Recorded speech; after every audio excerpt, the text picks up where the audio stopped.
Ali. Let's just a bit more detail on the story, if you have any, please.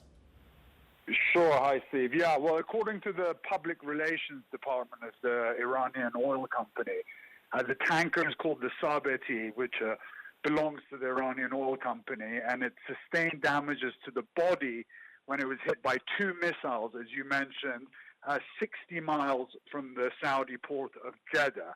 Now, that's what the Iranian oil company is reporting. They are saying that all the crew members on board are safe and the ship is in a stable condition. They say only the body of the ship had suffered damage and the crew are working to control it, but there is a big oil spill into the sea there, which is obviously causing some environmental concerns. But yeah, the Iranians are saying that the ship was hit by two missiles.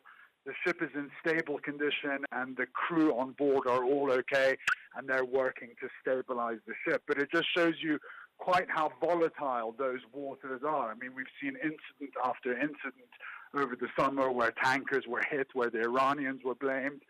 Now it seems as if the tables have turned a little bit and an Iranian tanker has been hit. The Iranians are saying that this was an act of terrorism, but they haven't pointed the finger at anybody yet. They haven't said it's their arch enemy, the Saudis, or anybody else in the region that seems to be not getting on very well with Iran.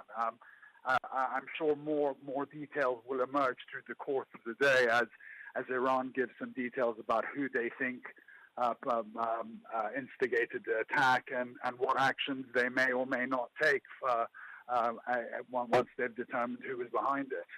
Ali, just to put a bit of flesh on that, I mean, you've been careful not to say it, but I think I can say the finger will be pointed at the Saudis, or the Yemenis acting on behalf of the Saudis.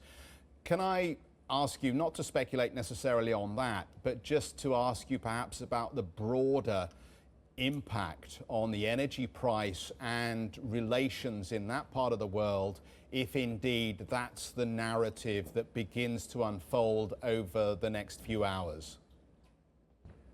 It's definitely going to have a much broader impact on oil prices, on the stability in the region that's already been pretty bad. I mean, look, we saw after the Aramco oil facilities were hit, oil prices went up.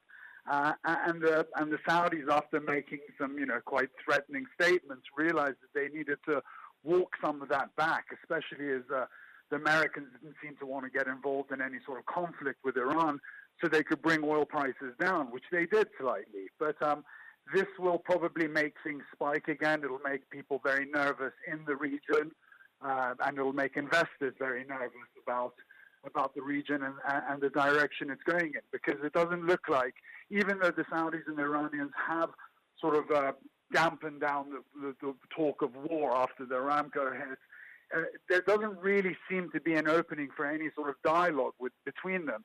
So if that means we're going to see more of these sort of attacks, we're going to see more instability in the market and geopolitically in the region.